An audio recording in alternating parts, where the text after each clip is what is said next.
Thaina mamaŋꯉꯩꯗ Sinthoiba ꯀꯧꯕ ꯌꯥꯎ ꯆꯦꯟꯕ ꯑꯉꯥꯡ ꯅꯨꯄꯥ ꯃꯆꯥ ꯑꯃ ꯂꯩꯔꯝꯃꯤ꯫ ꯃꯍꯥꯛꯀꯤ ꯃꯃꯪꯗ ꯂꯥꯏꯔꯦꯝꯕꯤ ꯑꯃꯅ ꯍꯤꯔꯥꯃꯅꯤ ꯃꯨꯛꯇꯥꯅ ꯃꯔꯥꯡ ꯀꯥꯏꯅ ꯂꯩꯕ ꯃꯐꯝ ꯑꯃ ꯍꯦꯛ ꯇꯥꯛꯂꯝꯃꯤ꯫ ꯃꯗꯨꯒꯤ ꯃꯃꯪꯗꯨ ꯃꯍꯥꯛꯅ ꯃꯍꯥꯛꯀꯤ ꯏꯃꯨꯡ ꯃꯅꯨꯡꯒꯤ ꯃꯤꯗ ꯇꯝꯕ ꯃꯇꯝꯗ ꯃꯪꯒꯤ ꯋꯥꯕꯨ ꯑꯁꯦꯡꯕ ꯅꯠꯇꯦ ꯊꯑꯣꯏꯅ ꯀꯅꯥꯅꯁꯨ ꯇꯥꯕꯤꯔꯝꯗꯦ꯫ ꯑꯗꯨꯕꯨ Sinthoibꯗꯤ ꯃꯍꯥꯛꯀꯤ ꯃꯃꯪꯗ ꯂꯥꯏꯔꯦꯝꯕꯤ ꯑꯃꯅ ꯇꯥꯛꯂꯤꯕ ꯃꯐꯝꯗꯨ ꯑꯁꯦꯡꯕ ꯂꯩꯕꯅꯤ ꯍꯥꯏꯅ ꯈꯜꯂꯝꯃꯤ꯫ ꯑꯗꯨꯅ ꯅꯣꯡꯃ ꯅꯠꯇ꯭ꯔꯒ ꯅꯣꯡꯃꯗꯤ ꯃꯍꯥꯛ ꯃꯐꯝ ꯑꯗꯨꯗ ꯁꯣꯏꯗꯅ ꯆꯠꯀꯅꯤ ꯍꯥꯏꯅ ꯂꯦꯞꯂꯝꯃꯤ꯫ ꯅꯣꯡꯃꯒꯤ ꯅꯨꯃꯤꯠꯇ ꯃꯍꯥꯛꯅ ꯌꯥꯎ ꯆꯦꯟꯕ ꯆꯠꯂꯝꯗꯥꯏꯗ ꯃꯃꯥꯗ ꯑꯣꯟꯁꯤꯜꯂꯒ ꯑꯁꯨꯝꯅ ꯍꯥꯏꯔꯛꯏ, "ꯏꯃꯥ, ꯑꯅꯛꯄ ꯁ꯭ꯋꯥꯏꯗꯗꯤ ꯅꯥꯄꯤ ꯑꯃꯠꯇ ꯍꯧꯗ꯭ꯔꯦ꯫ ꯑꯗꯨꯅ ꯑꯩꯁꯦ ꯈꯔ ꯂꯥꯞꯅ ꯆꯠꯀꯦꯅ ꯈꯜꯂꯦ꯫ ꯑꯗꯣ ꯉꯁꯤꯗꯤ ꯌꯨꯝꯗ ꯍꯜꯂꯛꯄ ꯉꯝꯗꯧꯕ ꯃꯥꯟꯗꯦꯀꯣ?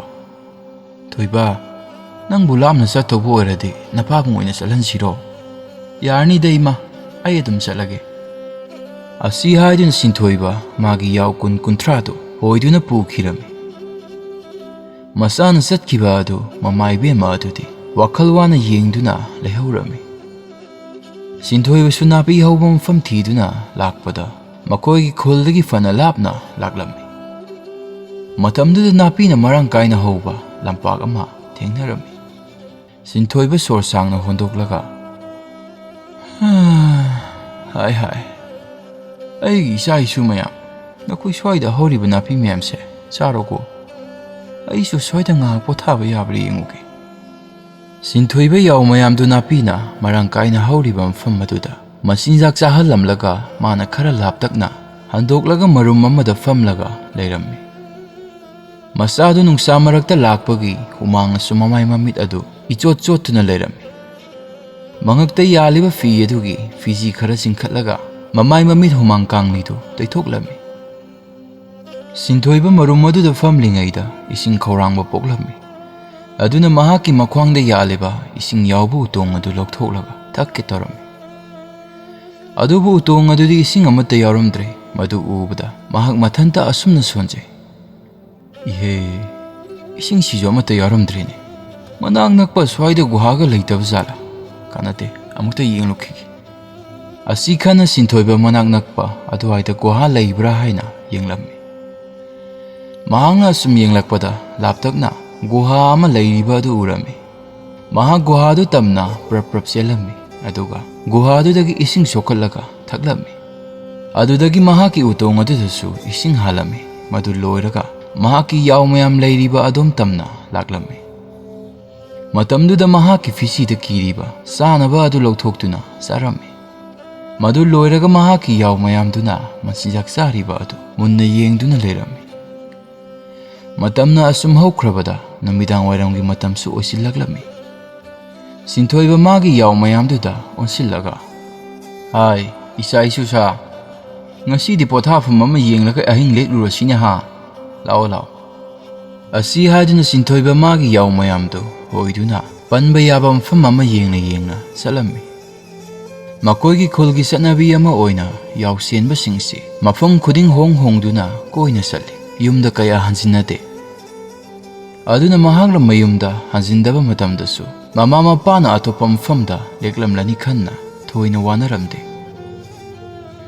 ꯃꯍꯥꯛꯅ ꯑꯁꯨꯝ ꯂꯥꯛꯄꯗ ꯑꯃꯟꯕ ꯂꯥꯏꯁꯪ ꯑꯃꯒꯤ ꯋꯥꯂꯣꯛꯁꯪ ꯑꯃ ꯎꯔꯝꯃꯤ꯫ ꯃꯗꯨ ꯎꯕꯗ ꯃꯍꯥꯛꯇꯤ ꯋꯥꯂꯣꯛꯁꯪ ꯑꯗꯨꯗ ꯑꯍꯤꯡ ꯂꯦꯛꯂꯒꯦ ꯍꯥꯏꯅ ꯈꯜꯂꯝꯃꯤ꯫ ꯀꯥꯟꯅꯗꯦ, ꯃꯁꯤꯒꯤ ꯋꯥꯂꯣꯛꯁꯪ ꯑꯁꯤꯗ ꯉꯁꯤꯗꯤ ꯑꯍꯤꯡ ꯑꯁꯦ ꯂꯦꯛꯄ ꯍꯥꯏꯕꯗꯨꯅꯤ꯫ Sinthoiba ꯋꯥꯂꯣꯛꯁꯪ ꯑꯗꯨꯗ ꯄꯣꯊꯥꯕ ꯌꯥꯕ ꯃꯐꯝ ꯑꯃ ꯀꯣꯏꯌꯦꯡ ꯌꯦꯡꯂꯝꯃꯤ꯫ ꯑꯗꯨꯒ ꯃꯐꯝ ꯑꯗꯨ ꯅꯤꯡꯊꯤꯅ ꯁꯤꯠꯇꯣꯛ ꯁꯦꯡꯗꯣꯛꯂꯒ ꯇꯨꯝꯅꯕ ꯍꯣꯠꯅꯔꯝꯃꯤ꯫ ꯃꯍꯥꯛꯀꯤ ꯃꯃꯪꯗ ꯂꯥꯏꯔꯦꯝꯕꯤ ꯑꯗꯨ ꯑꯃꯨꯛ ꯂꯥꯛꯂꯒ ꯍꯤꯔꯥꯃꯅꯤ ꯃꯨꯛꯇꯥꯅ ꯃꯔꯥꯡ ꯀꯥꯏꯅ ꯂꯩꯕ ꯃꯐꯝ ꯑꯗꯨ ꯑꯃꯨꯛ ꯎꯍꯜꯂꯝꯃꯤ꯫ ꯃꯃꯪꯗꯨ ꯑꯁꯨꯝ ꯃꯪꯂꯝꯕꯗꯒꯤ ꯍꯨꯏꯅ ꯀꯞꯄꯒꯤ ꯈꯣꯟꯖꯦꯜꯗ ꯈꯪꯗꯨꯅ Sinthoiba ꯑꯗꯨ ꯃꯤꯀꯞ ꯊꯣꯛꯂꯛꯂꯝꯃꯤ꯫ "ꯍꯨꯏꯅꯦꯅ ꯇꯧꯔꯤꯁꯤꯅ ꯇꯨꯃꯤꯟꯅ ꯇꯨꯝꯂꯒ ꯂꯩꯒꯦꯗꯤ ꯍꯥꯏꯗꯗꯅ ꯀꯔꯤ ꯆꯥꯒꯦꯅ ꯈꯣꯡꯂꯤꯅꯣ ꯈꯪꯗꯦꯅꯦ."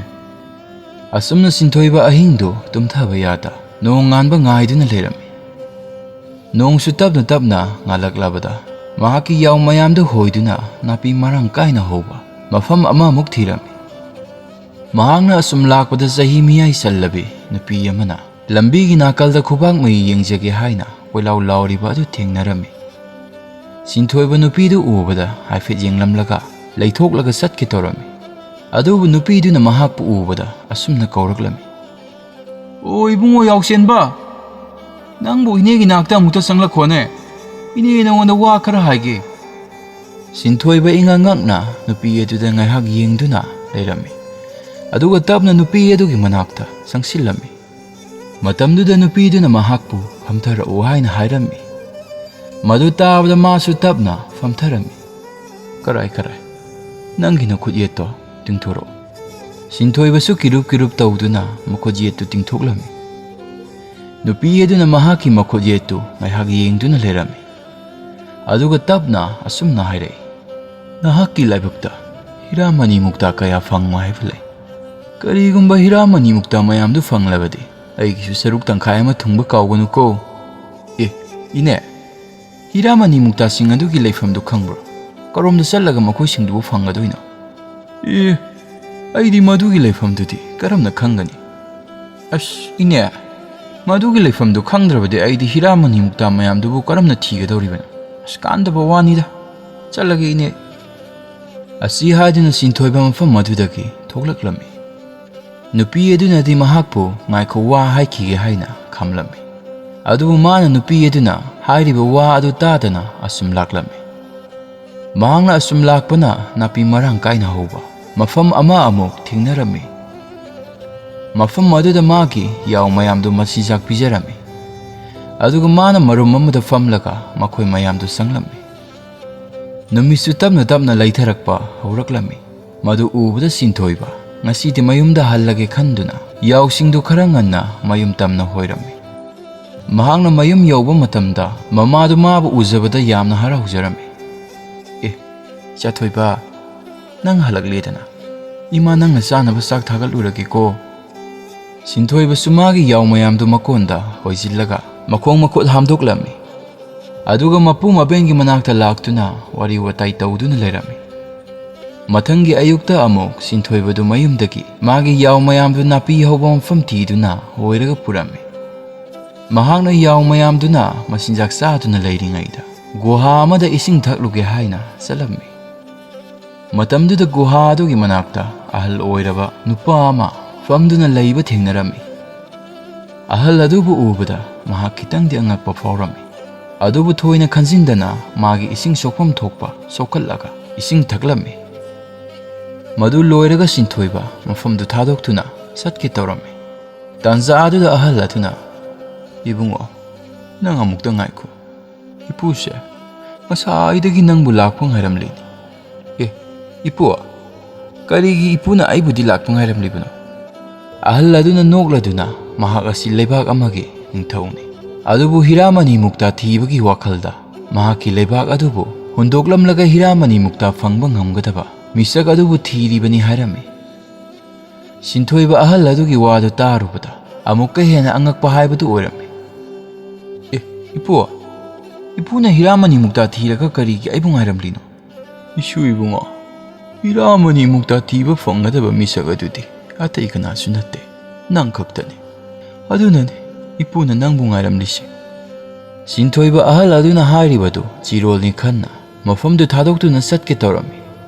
Adubu ahal aduna mahaki mamang adu hairaklami. Madu tabada Sinthoiba ahal aduna hairiba adubu asumba oiridara haina khanba horaklami. Aduna ahal aduda matau karamna hiramani mukta mayamda fangani madugi leifum khangbra haina hanglami. Ahal adu nokladuna hiramani mukta mayamdugi leifamdi aisu khangde. Ahal dugi wadu tabda Sinthoiba ningba kaiba haibadu oirami. Aduna fuklauna haugatlaga satke tawrami. Ahal aduna asum makha taraklami. Hiramani mukta mayamdugi leifam sapsaba khangdrabasu madugi maikai takpa ngamba posak amadi lei. Sinthoiba satke tawramaba adu sableplaga ahal aduda amuma mai laisilaklami. Ahal adusu mahakna hairiba adu asengbani haina ingit tawraklami. Sinthoiba tapna ahal adugi manakta sangsinduna famlami. Matamduda ahal aduna senjek amma puthoklaklami. Madu ubada Sinthoibana ingangakna ipu asigi senyek asina kaidawdoiba. Ibungo masigi senyek asi yengbada isam samba malabasu asamba senyekti natte Matik mayai leba senyek nine. Masina aikogi khangning pumba takadoribani. Ahal adugi wadu tabada Sinthoiba di ngakpana kham thenglammi. Amuksu ahal asina hairiba asibu thajasira thajaroisira haina masa matomta wahang kaya amasu hangjarammi. Ahal adusu mahakna khalliba adu hotrong hona khanglammi. Aduna panthadana senyek adu atiyada haifet hungalammi. Aduga senyek adubu tarakpa ngaiduna leirammi. Ngaihaki tungda senyek adu leimaida taraklammi. Leimaida hek tabaga ahal aduna senyek aduda ngaihak munna yengduna leirammi. Aduga tabna maikai amada makutilaklammi. Aduga asumna hairi. Ibungo, maikai somda salabadi nahakna hiramani mukta mayamdu soidana phangani. Adubu ipu wa ama haige. Se, asigi senyek ase nangi khongsa aduda loinaro. Adubu aina nangonda paukta asi pibagi nang naingonda mamal kharadi piba tare. Sinthoiba ngahak khallaga kari piyu hairino haina hanglammi. Madu tabada ahal aduna mahaki yaw mayam si tangkai ama piro hairammi. Mahangna su yaraduna ahal adutagi senyek adu lauraga mahaki yaw tangkai ama ahal aduda pirammi. Mahangna mayum hansinba matamda mahaki yaw du tangkai khakta hoiraga purakpadu ubada mama mapadi ngakpana loirammi. Thoiba, yaw tangkai amadi kadaida lehoraba? Ima, aina ahal amada pithoklamle. Mahaki wado tabada mamadi henna angakba haibadu oirammi. Aduna kari maramgi mingonda yaw mayamdu pithoklamlino haina hanglaklammi. Madu tabada Sinthoiba mahakna ahal aduga thengnaba amadi makhoi anina sanarakpa wari adu tamlammi. Mahaki mamaga mapagadi saubana mai horammi. Adubu mahakti hayengi numitta mahaki khara lemliba adusu yolaga hiramani mukta thiba salani haina hairammi. Masagi wadu tabada mahaki mamadi sauningbana suloirammi. Asau wadu tabna fathajaraga asumna haire. Imagi Thoiba, yaw kharadu pithoklamlabanina pare. Adubu nahangna yumsi thadokthuna mafam khangdaba lamda chatkani haibadumadi taw. Nang ima hoi mayamgisu khara khallugaidauge. Ima na nasabu nungsibirabadi nasagi apamba asitadi thunganbiyu. Asi haiduna mama mapada mahakna hiramani mukta thiba chatpa adugi ayaba pibiyu haina giri taklammi. Kaina thangdadi mahaki mama mapasu masana takmanba aduda khangba ngamda yaraklammi. Mathangi ayukta mahaki yaw khara lemhauba adu makoigi khulgi yaw loiba amada yolammi. Aduga mana mama mapagi makhong sokna khurumjarammi. Aduga mayumdagi tapna tholaklammi. Sinthoibagi mama mapasu masana satkhiba aduda tumina yengtuna lehaurammi. Mahaksu mayumdagi asum lakpana loli faunadaba khul amada thunglammi. Matamduda mahak aram khorangbasu yamna fauraklammi. Aduna akoiba aduda saba thakpa yaba kari karaida leigi haiduna yenglaklammi. Matamduda lambi mapanda sagi potfam ama leiribadu urammi. Asidikta sangagi. Masida sanglaga sana thaknaba kari leigi hanglubana phani. Asi khanna potfam madu tamna sanglaga potfam famliba adu kaurammi. Adubu potfam famliba adudi mahakna hairiba adu karino khangdabana khangde haina makut hairaklammi. Madu ubada upai leita Sinthoibadu makhutna saba yaba khida piyu haina ingit taurammi. Madu ubada potfam famliba aduna fan thariba aduda fammo sanaba pirakke haina ingit tauraklammi. Potfam pamba adugi ingittu ubada Sinthoibasu fan thariba aduda sangsillaga famlammi. Tanzaduda mahakna famliba fan adugi nakanda mangondagi kharaga hangadaba nupa macha amasu famlaklammi. Aduga tapna nangdi khulsigi misu mande aini sum khanbada sapro khulagi lakpro nangbo. Sinthoiba nokladuna mani mahaksu mafam adudagira haina hanglammi. Madu tabada nupa macha aduna natte mafam aduda sahi animuk leirui mapukida haina khumlaklammi. Sinthoibadu loli faunataba khulladuda mahaka lon faunaba misak ama thengnaba aduda yamna haraujarammi. Aduna nupa macha aduga sanaba ngaiba oina wari watai tauduna leirammi. Matamduda potfam phamba aduna sanaba kharaga saga loinana Sinthoibagi mamangda ꯊꯝꯂꯛꯂꯝꯃꯤ ꯑꯗꯨꯒ ꯃꯔꯣꯜꯗꯤ ꯈꯪꯗꯅ ꯁꯥꯎꯅ ꯋꯥ ꯍꯥꯏꯔꯛꯂꯝꯃꯤ ꯃꯗꯨ ꯎꯕꯗ ꯃꯥꯗꯤ ꯏꯉꯛꯉꯛꯂꯝꯃꯤ ꯃꯆꯥꯗꯨ ꯀꯔꯤ ꯑꯀꯥꯏꯕ ꯇꯧꯈ꯭ꯔꯒꯦ ꯍꯥꯏꯅ ꯈꯜꯂꯝꯃꯤ ꯑꯗꯨꯕꯨ ꯄꯣꯠꯐꯝ ꯐꯝꯕ ꯑꯗꯨꯗꯤ ꯁꯥꯎꯅ ꯋꯥ ꯑꯗꯨꯝ ꯍꯥꯏꯔꯒ ꯃꯍꯥꯛꯀ ꯐꯝꯃꯤꯟꯅꯔꯤꯕ ꯑꯗꯨꯗ ꯍꯥꯏꯐꯦꯠ ꯌꯦꯡꯂꯝꯂꯒ ꯃꯍꯥꯛꯀꯤ ꯆꯥꯛꯈꯨꯝ ꯑꯗꯣꯝꯗ ꯆꯪꯈꯤꯔꯝꯃꯤ ꯅꯨꯄꯥ ꯃꯆꯥ ꯑꯗꯨꯅ ꯅꯣꯛꯂꯗꯨꯅ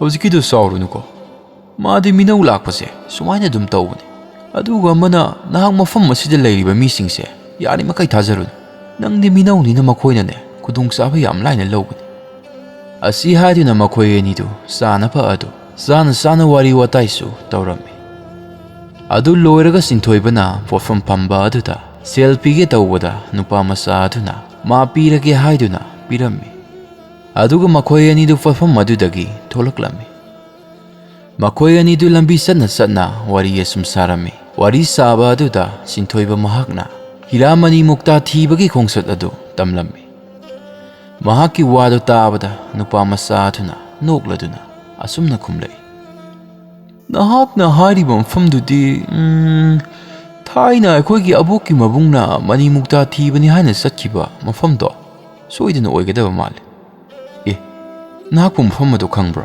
ꯈꯪꯂꯗꯤ ꯑꯩ ꯃꯐꯝ ꯑꯗꯨꯗ ꯑꯃꯨꯛꯇ ꯄꯨꯕꯤꯌꯨ ꯃꯐꯝ ꯆꯞ ꯆꯥꯕꯗꯤ ꯈꯪꯗꯦ ꯑꯗꯨꯕꯨ ꯑꯁꯤꯗꯒꯤ ꯈꯔ ꯆꯠꯂꯒ ꯑꯆꯧꯕ ꯃꯔꯨꯚꯨꯃꯤ ꯂꯝꯗꯝ ꯑꯃ ꯂꯩꯒꯅꯤ ꯑꯗꯨ ꯂꯥꯜꯂꯒ ꯂꯩ ꯍꯥꯏꯕꯅꯤ ꯑꯩꯈꯣꯏ ꯑꯕꯣꯛꯅ ꯇꯝꯂꯝꯕꯅꯤ ꯐꯔꯦ ꯑꯗꯨꯗꯤ ꯑꯩꯈꯣꯏ ꯑꯅꯤ ꯄꯨꯟꯅ ꯃꯐꯝ ꯑꯗꯨꯗ ꯍꯦꯛꯇ ꯆꯠꯂꯨꯔꯁꯤ ꯃꯍꯥꯛꯀꯤ ꯋꯥꯗꯨ ꯇꯥꯕꯗ ꯅꯨꯄꯥ ꯃꯆꯥ ꯑꯗꯨꯅ ꯉꯁꯤꯗꯤ ꯆꯠꯄ ꯌꯥꯔꯔꯣꯏ ꯃꯔꯨꯚꯨꯃꯤꯒꯤ ꯂꯝꯗꯝ ꯑꯗꯨ ꯂꯥꯟꯅꯕ ꯎꯠꯂꯣꯏꯕꯁꯤꯡ ꯑꯗꯨ ꯍꯌꯦꯡ ꯑꯌꯨꯛ ꯉꯟꯇꯥꯅ ꯂꯥꯛꯀꯗꯧꯕꯅꯤ ꯍꯌꯦꯡ ꯑꯣꯏꯅ ꯆꯠꯂꯁꯤ ꯉꯁꯤꯒꯤꯗꯤ ꯃꯥ ꯃꯌꯨꯝꯗ ꯍꯟꯈ꯭ꯔꯒꯦ ꯍꯥꯏꯔꯗꯨꯅ ꯍꯟꯈꯤꯔꯝꯃꯤ ꯁꯤꯟꯊꯣꯏꯕꯗꯤ ꯅꯨꯄꯥ ꯃꯆꯥ ꯑꯗꯨꯅ ꯍꯥꯏꯕ ꯑꯗꯨ ꯊꯥꯖꯗꯨꯅ ꯍꯣꯏ ꯍꯥꯏꯗꯨꯅ ꯌꯥꯔꯝꯃꯤ ꯅꯨꯄꯥ ꯃꯆꯥ ꯑꯗꯨꯅ ꯆꯠꯈ꯭ꯔꯕ ꯇꯨꯡꯗ ꯑꯁꯨꯝ ꯂꯥꯛꯄꯗ ꯂꯝꯕꯤꯗ ꯉꯥꯃꯣꯛ ꯌꯣꯟꯕ ꯑꯃ ꯊꯦꯡꯅꯔꯝꯃꯤ ꯉꯥꯃꯣꯛ ꯑꯃꯠꯇ ꯂꯩꯒꯦ ꯈꯜꯂꯗꯨꯅ ꯃꯍꯥꯛꯀꯤ ꯁꯦꯟꯒꯥꯎ ꯑꯗꯨ ꯃꯥꯔꯒ ꯌꯦꯡꯂꯨꯕꯗ ꯁꯦꯟꯒꯥꯎ ꯑꯗꯨꯗꯤ ꯃꯁꯥꯗ ꯌꯥꯎꯔꯝꯗ꯭ꯔꯦ ꯃꯇꯝꯗꯨꯗ ꯉꯁꯥꯏ ꯅꯨꯄꯥ ꯃꯆꯥ ꯑꯗꯨꯅ ꯃꯐꯝ ꯑꯗꯨꯒꯤ ꯃꯤꯁꯤꯡ ꯊꯥꯖꯒꯅꯨ ꯍꯥꯏꯅ ꯍꯥꯏꯈꯤꯕ ꯑꯗꯨ ꯅꯤꯡꯁꯤꯡꯂꯛꯂꯝꯃꯤ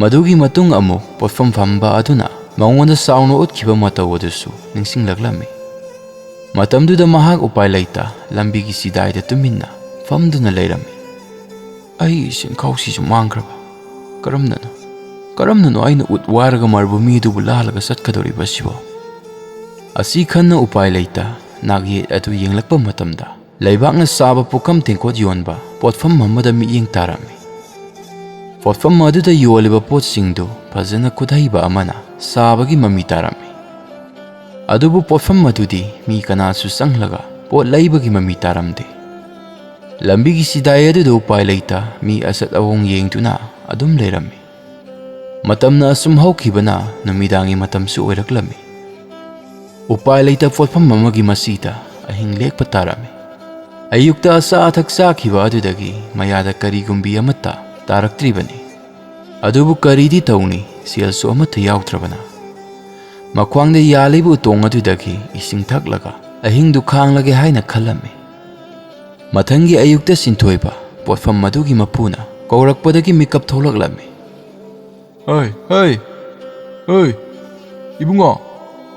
ꯏꯕꯨꯡꯉꯣ ꯅꯪꯅ ꯇꯨꯝꯂꯤꯁꯤ ꯇꯨꯝꯐꯝꯒꯤ ꯆꯥꯗꯦꯗ ꯁꯦ ꯍꯟꯇꯣꯛꯑꯁꯤ ꯑꯩꯒꯤ ꯄꯣꯠꯐꯝꯅꯤ ꯇꯨꯝꯒꯦ ꯍꯥꯏꯔꯁꯨ ꯁ꯭ꯋꯥꯏꯗ ꯍꯟꯗꯣꯛꯂꯒ ꯇꯨꯝꯂꯨꯁꯣꯅꯦ ꯈꯨꯔꯥ ꯌꯥꯅꯤ ꯑꯩ ꯍꯧꯒꯠꯆꯔꯒꯦ ꯈꯨꯔꯥ ꯑꯁꯤ ꯍꯥꯏꯗꯨꯅ ꯁꯤꯟꯊꯣꯏꯕꯗꯨ ꯃꯐꯝ ꯑꯗꯨꯗꯒꯤ ꯍꯧꯒꯠꯂꯛꯂꯝꯃꯤ ꯃꯆꯥꯗꯨ ꯅꯨꯃꯤꯠ ꯆꯨꯞꯄ ꯑꯃ ꯀꯔꯤꯁꯨ ꯆꯥꯗꯕ ꯑꯗꯨꯅ ꯏꯆꯣꯛ ꯆꯣꯛꯊꯔꯝꯃꯤ ꯃꯕꯨꯛꯁꯨ ꯂꯥꯝꯕꯅ ꯂꯣꯏꯔꯝꯃꯤ ꯑꯗꯨꯅ ꯑꯀꯣꯏꯕ ꯑꯗꯨꯗ ꯀꯣꯏꯂꯩ ꯂꯩꯗꯨꯅ ꯀꯔꯥꯏꯗ ꯀꯔꯤ ꯆꯥꯕ ꯌꯥꯒꯦ ꯍꯥꯏꯅ ꯌꯦꯡꯂꯛꯂꯝꯃꯤ ꯃꯇꯝꯗꯨꯗ ꯂꯩꯕꯥꯛꯀꯤ ꯄꯨꯈꯝ ꯇꯦꯡꯀꯣꯠ ꯌꯣꯟꯕ ꯄꯣꯠꯐꯝ ꯑꯗꯨꯒꯤ ꯃꯄꯨ ꯑꯗꯨꯅ ꯑꯆꯥ ꯑꯊꯛ ꯈꯔ ꯆꯥꯔꯤꯕ ꯑꯗꯨ ꯎꯔꯝꯃꯤ ꯃꯗꯨ ꯎꯕꯗ ꯄꯟꯊꯗꯅ ꯄꯣꯠꯐꯝ ꯐꯝꯕ ꯑꯗꯨꯒꯤ ꯃꯅꯥꯛꯇ ꯆꯪꯂꯒ ꯈꯨꯔꯥꯅ ꯆꯥꯔꯤꯕ ꯑꯆꯥ ꯑꯊꯛꯇꯣ ꯈꯤꯇ ꯆꯥꯖꯒꯦ ꯑꯗꯨꯒ ꯅꯆꯥꯅ ꯈꯨꯔꯥꯒꯤ ꯄꯣꯠꯐꯝ ꯑꯁꯦ ꯁꯦꯟꯅꯕ ꯌꯥꯎꯖꯒꯦ ꯂꯩꯕꯥꯛꯀꯤ ꯀꯣꯟꯂꯤꯛ ꯌꯣꯜꯂꯤꯕ ꯄꯣꯠꯐꯝ ꯃꯄꯨ ꯑꯗꯨꯅ ꯃꯥꯒꯤ ꯃꯇꯧꯗꯨꯗ ꯅꯨꯡꯉꯥꯏꯇꯅ ꯌꯦꯡꯂꯛꯂꯝꯃꯤ ꯑꯗꯨꯒ ꯑꯆꯥ ꯑꯊꯛ ꯈꯔ ꯄꯤꯔꯛꯂꯝꯃꯤ ꯑꯗꯨꯕꯨ ꯄꯣꯠꯐꯝ ꯐꯝꯕꯗꯤ ꯌꯥꯎꯅ ꯃꯥꯒꯤ ꯄꯣꯠꯐꯝꯗꯨ ꯍꯧꯖꯤꯛꯇꯤ ꯃꯤ ꯀꯌꯥ ꯂꯩꯅꯗ꯭ꯔꯦ ꯑꯗꯨꯅ ꯃꯥꯒꯤꯗ ꯊꯕꯛ ꯁꯨꯕ ꯌꯥꯎꯕꯒꯤ ꯈꯨꯠꯁꯨꯃꯟ ꯄꯤꯕ ꯉꯝꯂꯣꯏ ꯍꯥꯏꯔꯝꯃꯤ Lebaki kolik yoliba aduna mahaki potfam maduda Sinthoibabu kuina lehaningdaba mataududa mahaksu mafamdu thadokduna satke torami. Adubu tanza aduda lebaki pukham mama haudongna thengbadagi taraklami. Madu ubda Sinthoibana pukham maduna lebak tadringaida makhona oglami.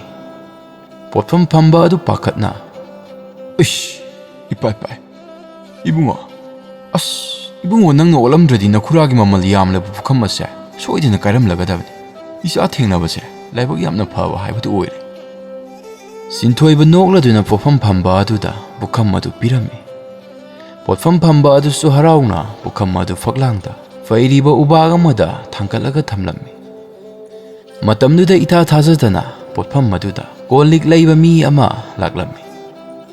Nupa aduna su potfam madudagi kon khara lainaba potfam mapuduga wari kanna sanarami. Sinthoibadi mapu aduna pot laiba lakliba aduga wari saaduna laiba aduda satlage hairamdabi potfam madudagi tholaklaga anakpada laiba lambigi sidayamagi marumda famladuna lairami. Potfam phamba adusu pot laiba lakliba adugi konlik khara pikraga Sinthoibadu thokrabra haina yenglaklami. Mahak laiba udaba aduda asumna solami. Nupa masa adubu karom sikhrabazanone. Asi haiduna potfam phamba adubu lambida tholaktuna Sinthoibabu laibra haina yenglami. Matamduda lambigi sidayamagi marumda famladuna lairiba adu urami. Madu ubada mahaki manakta laklami. Aduga potfam phamba aduna nokladuna ibunga nahakse aigidi taibang sema mapuna afaba kudam sangdam purakpaga sab manare aduna ngasidagi nahakse aigi potfam asi senabagi thabak tawro. Sinthoiba potfam phamba adugi wadu tabada haraubagi mapa lairamde. Tasingna madi sangjafam leitabana wana karom satsigi kanfam khangda lairambani. Adubu potfam phamba aduna adumna harau harau yarakpa aduda thagat wahi kaya su hairami. Numid adudagi hauna Sinthoibadu laibaki kolik yonba potfam madugi kolik mayamdu panabagi thabak tawrami. Nomagi numita mahakna potfam phamba aduda onsillaga asumna hairai. Khura laibaki kolik yoliba potfam mayam sidi asom thangba kaithel asauba somda yone aduga karigino khurana mi suisang changnadaba mafam asida kolik yoliba siba ibungo mafam ase ayaki ipa ipusingna saron suron kayadagi potfam phamduna laglaba mafamni. Tasiyengna mafamse sahi taramuki mamangdadi mi yamna pot lainarami. Adubu kaithel asauba si sakhibadagi asomda mi kaya laktabani. Sinthoiba potfam phamba adugi wadu tabada wakhal ama asum laklami. Mahangna asum khalakpada kaithel masa adu lalaga chingkariba singda awaba pothaba oina leibaki tengkot masa aduda sa pithaklaga madugi mamal lauradi potfam madu hena sendong laigani haina khalami. Mahangna khaliba adu potfam phamba aduda tamlami. Madu tabada potfam phamba aduna su yamna phaba wani haiduna aduna chinglambi aduda satok sasin tawba singna thaknaba sasu yonba haurami. Matamna asum haukibana Sinthoiba potfam madu senabagi thabak tawrakpa sahi tangkhai fajilaklami. Matamduda mahaki hiramani mukta thibagi khongsat adu ningsinglaklami. Aduna masinda tapna asumna sonjarami. Aigi leijaba yaw mayamdusu yolaga hiramani mukta thibani haina laklaga yaw mayam yonbadagi fanglakpa seldusu mine huranbikre. Karino aina tawgadaba asiba potfam masi adum senaduna laiba tarabra isibo. Mahangna masinda karino khangdaba khara sonduna laiba aduda potfam phamba aduna kari tawre haina hanglaklami. Matamduda Sinthoiba mahakna mafam adu yauna lakhiba amati mahaki mafamda thokhiba pumba tamlami. Mahaki waridu munna tarba matong potfam phamba aduna ningamdana ibungo aisu matam amada malem asibu koina satpa yamna pamjaki adubu potfam asi phamlubana aigi apamba ado pangthokpa ngamda mafam asida punsi supa lenba tare. Sinthoiba potfam phamba adugi ningamdaba matau aduda mahangna taliba sel mayamdu tungsillaga hiramani mukta thiba adu soidana satke haina khalami. Asumna asum haukibana Sinthoibana potfam maduda potsai mayam senaduna leirakliba si sahi ama faraklami. Matamduda mahangna khara khara tungsinjaba selsu marbumida satpagi utwaiba amati khongsat adugi sangadaba sel pumba konaba ngamlami.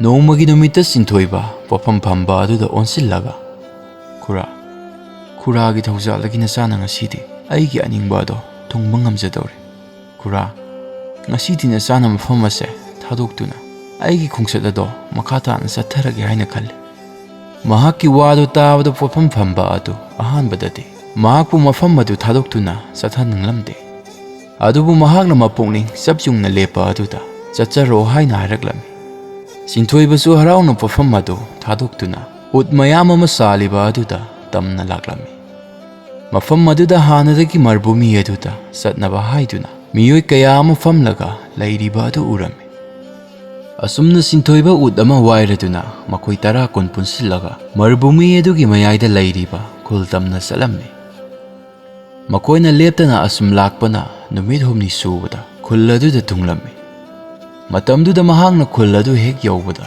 mahakki minmangda khul adubu atopa khulai paiba kayana yung kai mai tharaduna khul miyambu hatpa tuppa tawba adu uraklami madu ubada masadu ikhang khanglami mahakna ikhang khangba matawdu ubada khul adugi khulakpa aduna kari tawre haina hanglaklami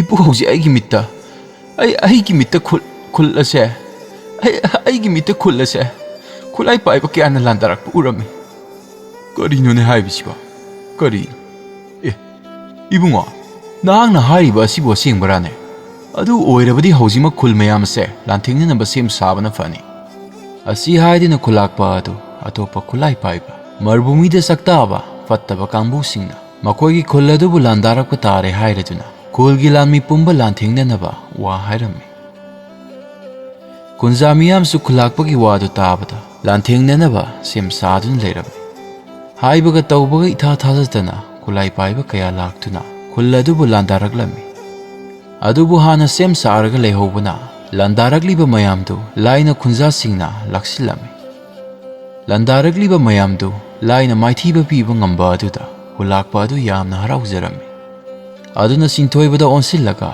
asumna haire ibungo nahagase aikogi khul asibu kannanaba sembi mamapuna tharakbane aduna nahagna apamba amathadi hayo madu aina soidana pigani ipu aigidi karisu pibiganoda subnagi hiramani mukta mayam leibam famado takpiyo mahaki wado tabada khulakpa adu ngai wakhal tawraduna leirami aduga tapna ibungo nahangna mafam adubu satke hairabadi asomda khul asidagi tokhaina leiribu yumdongpo asida leiribu yotsuba adugi manakta chalo Sinthoibasu khulakpa adugi wado tabada panthadana yotsuba adugi manakta chalami aduga mahakna khangba pamliba adu tamlami madu tabda yotsuba aduna mafam adudi mi amana satningi haina hekta satpa yaba mafam natte hairaklami mafam aduda satke hairabadi marbumi asigi lairembi adugi thaujal hana nigadabani haina su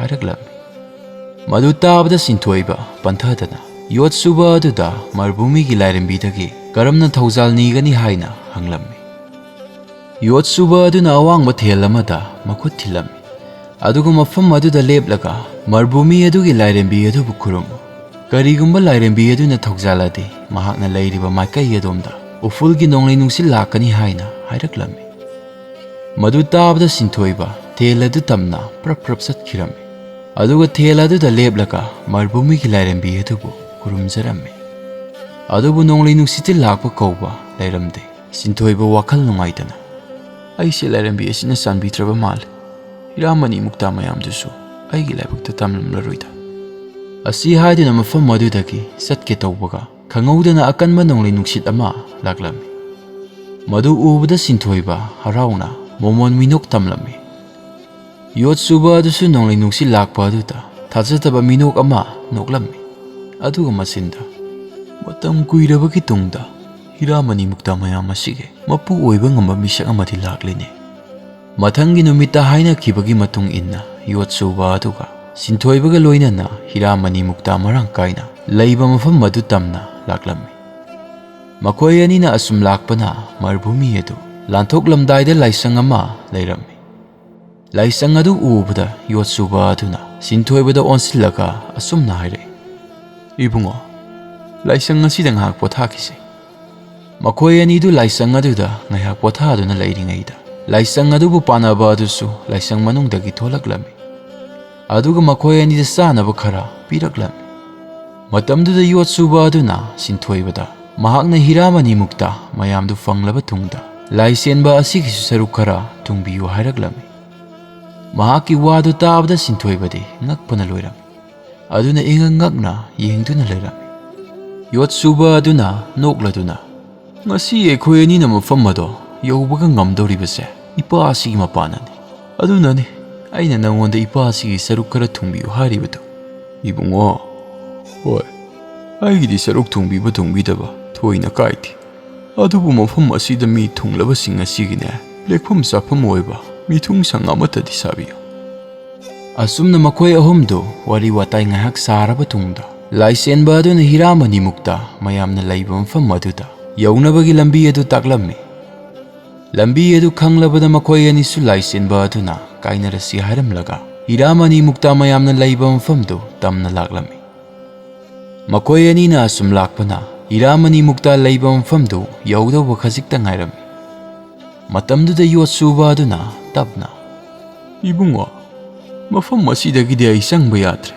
nahak asidagidi nasana thokpa changloko ai mafam asida nahakpu halakpa ngaiduna leiramgi yot suba aduna adumna haiba aduda Sinthoibasu mafam adudagidi matomta hiramani mukta leiriba adomda tapna changsillammi asumna tapna changsilakpada hiramani mukta mayam ama leiba urami matamduda khangauta mafam aduda masak matau fajarabi nupi ama tholaklammi mahak adu atai kanasu oiramde marbumi adugi lairembi adu oirammi lairembi aduna nokladuna asukkuiba sahi lising kayase mafam asibu yauna lakpa ngambase nang khaktani nahaktani aduna hiramani mukta mayamse nangi loina oijaro atopa kanadasu piba yaro lairembi adugi wadu tabada Sinthoiba mahakna khongset asibu lakpa haubadagi thengnarakpa mayamdu tapna ningsinglaklammi matamduda laisenba nupa aduna hairakpa adusu ningsinglaklammi madu mayamdu ningsinglubada mahak matomtana hiramani mukta mayamsi oiba haibasi apikpa wakhalni haina khalami lairembi masigi hiramani mukta mayamse atopaga yenaba yaroi hairabadi adu oirabadi ai masi amata lawjaroigi asi haiduna Sinthoiba mafam madudagi ningba kaina thokige torami matamduda lairembi aduna mahakpu kamlaklami lairembi aduna haikiba adu mahakpu sanging tawbani hainasu hairammi asumna sanging adu mai pakladuna Sinthoiba hiramani mukta mayamdu khaw amada halaga puthoraklammi madu yawba khaw adu marengbala asum yalaga hiramani mukta yawba khawdu marengbala asum yalaga lakpana lambida yot suba nupa adu thengnarammi Sinthoiba panthadana yot suba aduki hiramani mukta saruk khara thunglammi aduga laisenba aduna haikiba mithung sang sanaba haidumasu saruk khara khaidoklaga pirammi asumna mahakna pofam phamba yaukiba mapu adugisu saruk khara thunglammi madugi tungda mayumda aremba saruk adu puraduna mama mapaga loinana nungaina pankhirammi